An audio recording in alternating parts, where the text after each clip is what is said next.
এই মুহূর্তে গুরুত্বপূর্ণ সব আপডেট ও বাংলা সংবাদ দেখতে আপনাকে স্বাগতম। প্রথমে জানিয়ে দেব, রাঙামাটিতে পিকআপ উল্টে চালক সহ ৩ জনের মৃত্যু, আহত ৩। সদরঘাটে চাঁদার ভাগ নিয়ে ২ গ্রুপের সংঘর্ষে নিহত ১। মির্জাপুরে তীব্র গ্যাস সংকট, ঘন্টার পর ঘন্টা অপেক্ষা করেও মিলছে না সিএনজি। অর্থনৈতিক সংকট ও মূল্যস্ফীতির জন্য যুক্তরাষ্ট্রকে দায়ী করলেন পেজেশকিয়ান।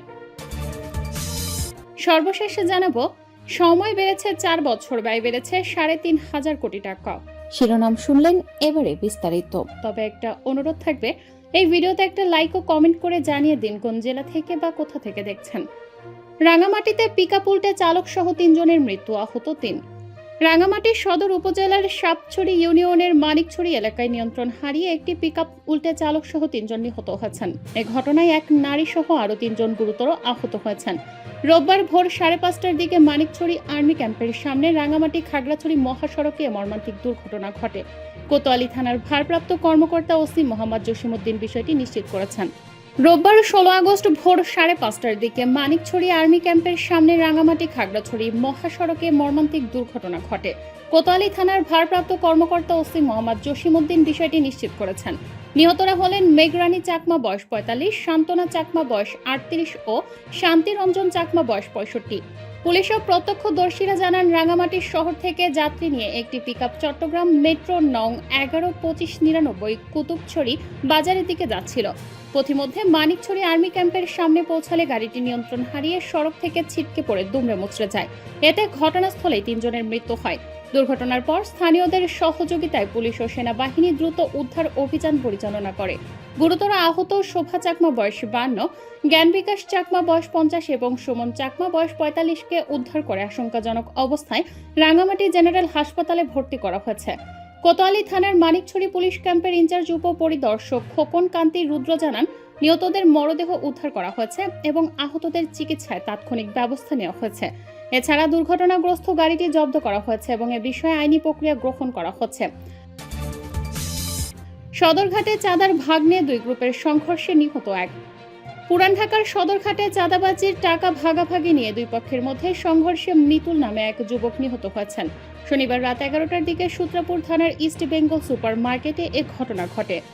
নিহত মিতুল কোতোয়ালি থানার ৩৭ নম্বর ওয়ার্ড স্বেচ্ছাসেবক দলের সদস্য বলে জানা গেছে। তিনি ঝালকাঠির শাহবাঙ্গল গ্রামের মোহাম্মদ রাসেল সর্দারের ছেলে। প্রত্যক্ষদর্শীরা জানান, সাবেক যুবদল নেতা সোবাহান ও ঢাকা মহানগর দক্ষিণ ছাত্র দলের সিনিয়র যুগ্ম আহ্বায়ক কিরণ দুজনই মহানগর দক্ষিণ শ্রমিক দলের আহ্বায়ক মোহাম্মদ সুমন ভূঁইয়ার অনুসারী হিসেবে পরিচিত। দুজনই কোতোয়ালি থানা যুব দলের প্রত্যাশী। দীর্ঘদিন ধরে তাদের মধ্যে বিরোধ চলে আসছিল। শনিবার রাতে চাঁদাবাজির টাকা ভাগাভাগিকে কেন্দ্র করে সেই বিরোধ সংঘর্ষে রূপ নেয়। স্থানীয় সূত্র জানায়, সংঘর্ষে কিরণ গ্রুপের এক সদস্য নিহত হয়েছেন। কাপড় কাটার কাঁচি দিয়ে বুকে আঘাতের পর গুরুতর আহত অবস্থায় তাকে হাসপাতালে নেওয়া হয়। সেখানে চিকিৎসক তাকে মৃত ঘোষণা করেন। এ ঘটনায় আরও একজন আহত হয়েছেন বলে জানা গেছে। এদিকে নিহত মিতুলের স্বজন সহ প্রায় ৮০ থেকে ১০০ জন মিটফোর্ড হাসপাতালে অবস্থান করছেন। সেখানে তারা বিভিন্ন স্লোগান দিচ্ছেন। ঘটনার বিষয়ে জানতে চাইলে মোহাম্মদ সুমন ভূঁইয়া বলেন, এরা আমার সমর্থক নয়, তবে মাঝে মাঝে বিভিন্ন মিছিল মিটিংয়ে থাকে। আমি শারীরিকভাবে অসুস্থ, বিস্তারিত জানতে পারিনি। সূত্রাপুর থানার ওসি মোহাম্মদ মতিউর রহমান বলেন, নিহত মিতুল কোন দলের সঙ্গে যুক্ত তা পুলিশ এখনো নিশ্চিত হতে পারেনি। প্রাথমিকভাবে জানা গেছে, পূর্বশত্রুতার জেরে কাপড় কাটার কাঁচি দিয়ে আঘাতের ঘটনায় মিতুলের মৃত্যু হয়েছে। ঘটনায় কয়েকজন আহত হয়েছেন, আটক ব্যক্তিদের জিজ্ঞাসাবাদ করা হচ্ছে। ওসি আরও বলেন, ময়নাতদন্তের জন্য মিতুলের মরদেহ স্যার সলিমুল্লাহ মেডিকেল কলেজ হাসপাতালের মর্গে রাখা হয়েছে। এ ঘটনায় মামলা প্রক্রিয়াধীন। মির্জাপুরে তীব্র গ্যাস সংকট, ঘন্টার পর ঘন্টা অপেক্ষা করেও মিলছে না সিএনজি। ঢাকা টাঙ্গাইল যমুনা সেতু মহাসড়কের বিভিন্ন সিএনজি ফিলিং স্টেশনে তীব্র গ্যাস সংকট দেখা দিয়েছে। যানবাহন নিয়ে ঘন্টার পর ঘন্টা ফিলিং স্টেশনে অপেক্ষা করেও গ্যাস না পেয়ে চরম দুর্ভোগে পড়েছেন পরিবহন শ্রমিকরা। একই সঙ্গে গ্যাসের সংকটে বাসাবাড়িতে রান্নাবান্নায় সমস্যা দেখা দিয়েছে। গ্যাসের চাপ কম থাকায় মির্জাপুরের গোড়াই শিল্পাঞ্চলের বিভিন্ন শিল্প কারখানায় উৎপাদনও মারাত্মকভাবে ব্যাহত হচ্ছে বলে জানিয়েছেন সংশ্লিষ্টরা। শনিবার ১৫ আগস্ট মির্জাপুর পৌরসভার বাওয়ার কুমারজানি এলাকায় সিএনজি ফিলিং স্টেশনে গিয়ে দেখা যায়, গ্যাসের চাপ না থাকায় স্টেশনের সামনে যানবাহনের দীর্ঘ সারি। ঘন্টার পর ঘন্টা অপেক্ষা করেও গ্যাস না পেয়ে অনেক চালক ও শ্রমিককে সড়কের পাশে অপেক্ষা করতে দেখা গেছে। ঢাকা টাঙ্গাইল যমুনা সেতু মহাসড়কটি দেশের অন্যতম গুরুত্বপূর্ণ মহাসড়ক। উত্তরাঞ্চলের 22টি জেলা ছাড়াও টাঙ্গাইল, জামালপুর ও শেরপুর জেলার বিভিন্ন রুটের হাজার হাজার যানবাহন প্রতিদিন এই মহাসড়ক দিয়ে চলাচল করে। যমুনা সেতুর পূর্ব প্রান্ত থেকে কালিয়াকৈরের চন্দ্রা পর্যন্ত প্রায় 70 কিলোমিটার মহাসড়কের দুই পাশে 15টি সিএনজি ফিলিং স্টেশন রয়েছে। স্থানীয়দের অভিযোগ, গত 10 থেকে 12 দিন ধরে হঠাৎ করেই এসব সিএনজি ফিলিং স্টেশনে গ্যাসের সংকট দেখা দিয়েছে। সিএনজি স্টেশনের পাশাপাশি বিভিন্ন বাসাবাড়ি ও গোড়াই শিল্পাঞ্চলেও একই পরিস্থিতি বিরাজ করছে। গ্যাসের চাপ কম থাকায় অনেক বসত বাড়িতে রান্না করা সম্ভব হচ্ছে না। বাধ্য হয়ে কেউ কেউ দোকান থেকে খাবার কিনে খাচ্ছেন, আবার অনেক পরিবার লাকড়ি দিয়ে রান্নার কাজ সারছেন। অর্থনৈতিক সংকট ও মূল্যস্ফীতির জন্য যুক্তরাষ্ট্রকে দায়ী করলেন পেজেশকিয়ান। ইরানের অর্থনৈতিক সংকট ও উচ্চ মূল্যস্ফীতির জন্য যুক্তরাষ্ট্রের নিষেধাজ্ঞা এবং তেল বিক্রি থেকে আয় কমে যাওয়াকে দায়ী করেছেন দেশটির প্রেসিডেন্ট মাসুদ পেজেশকিয়ান। শুক্রবার প্রকাশিত এক বক্তব্যে তিনি অভিযোগ করেন খবর আল জাজিরার। পেজেশকিয়ান বলেন, ইরানের বন্দরগুলোতে মার্কিন নিষেধাজ্ঞার কারণে পণ্য আমদানিতে আগের তুলনায় বেশি সময় ও অর্থ ব্যয় হচ্ছে। এর সরাসরি প্রভাব পড়ছে বাজারে, বাড়ছে পণ্যের দাম। তিনি বলেন, জীবনযাত্রার ব্যয় ও পণ্যের দাম বেড়ে যাওয়ার বিষয়টি স্বাভাবিক। আগে আমরা জাহাজে করে পণ্য আনতাম, এখন পণ্যগুলোকে আমাদের কাছে পৌঁছাতে দীর্ঘ পথ পাড়ি দিতে হচ্ছে। এতে উৎপাদিত পণ্যের খরচ বেড়ে গেছে। ইরানের প্রেসিডেন্ট আরও বলেন, দেশটির রাজস্ব আয়ও কমে গেছে। আগে তেল বিক্রি থেকে উল্লেখযোগ্য আয় হলেও বর্তমানে সেই সুযোগ সীমিত হয়ে পড়েছে। পেজেশকিয়ানের ভাষ্য অনুযায়ী শিল্প কারখানায় বোমা হামলার কারণেও সরকারের রাজস্ব কমেছে। তিনি দাবি করেন, যুক্তরাষ্ট্র ইসরায়েলের হামলায় ইরানের বেশ কয়েকটি শিল্প কারখানা ধ্বংস হয়েছে। ফলে এসব প্রতিষ্ঠান থেকে আগের মতো কর আদায় করা সম্ভব হচ্ছে না। তিনি বলেন, তারা বেশ কয়েকটি কারখানা ধ্বংস করেছে, ফলে আগের মতো সেসব প্রতিষ্ঠান থেকে কর আদায় করাও সম্ভব হচ্ছে না।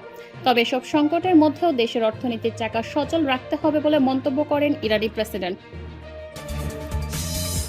সময় বেড়েছে 4 বছর, ব্যয় বেড়েছে 3.5 কোটি টাকা। দেশের জ্বালানি ব্যবস্থাপনা আধুনিকায়নের জন্য গভীর সমুদ্রে সিঙ্গেল পয়েন্ট মুরিং স্থাপনের সিদ্ধান্ত নেয় সরকার। এই মুরিং স্থাপনের পর তা পরিচালনা ও রক্ষণাবেক্ষণের ব্যয় ধরা হয় 4,936 কোটি টাকা। 4 বছরেও এই প্রকল্পটি বাস্তবায়ন করতে পারেনি সরকার। এই 4 বছরে মোট 4 বার প্রকল্পের মেয়াদ বাড়ানো হয়। এছাড়া প্রকল্পের ব্যয় 3,400 কোটি টাকা বাড়ানো হয়েছে। এ সময় এবং জ্বালানি সাশ্রয়ের জন্য প্রকল্পটি হাতে নেওয়া হলেও উল্টো সময় বৃদ্ধির ফাঁদে পড়েছে প্রকল্পটি। অভিযোগ উঠেছে, এই প্রকল্পটি বাস্তবায়নের জন্য কোম্পানি নির্বাচনের ক্ষেত্রে বেশ কিছু অনিয়মের আশ্রয় নিয়েছে বাংলাদেশ পেট্রোলিয়াম কর্পোরেশন। আন্তর্জাতিক দরপত্র নিয়ে এখন চরম বিতর্ক চলছে। বিশেষ করে বিগত অন্তর্বর্তীকালীন সময়ে আহ্বান করা এ দরপত্র গ্রহণের সময় নির্বাচন করা হয় বর্তমান মন্ত্রিসভার শপথ গ্রহণের দিন। স্বচ্ছতার অভাব থাকার বিষয়টি প্রধানমন্ত্রী তারেক রহমানকে অবহিত করে এর সুরাহা চেয়েছে বিশ্বখ্যাত কয়েকটি কোম্পানি। তারা পিপিআর এর শর্ত অনুযায়ী দেশের জ্বালানি নিরাপত্তার জন্য অত্যন্ত গুরুত্বপূর্ণ এই প্রকল্পটির দরপত্র বাতিল করে নতুন করে দরপত্র আহ্বান করার দাবি তুলেছেন।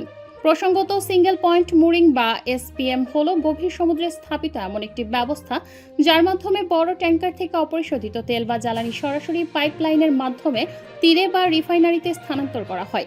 এটি সরাসরি তীরের জেটির সাথে সংযুক্ত না থেকে সমুদ্রে ভাসমান রোয়া হিসেবে কাজ করে। এতে সময় এবং অর্থের আশ্রয় হয়।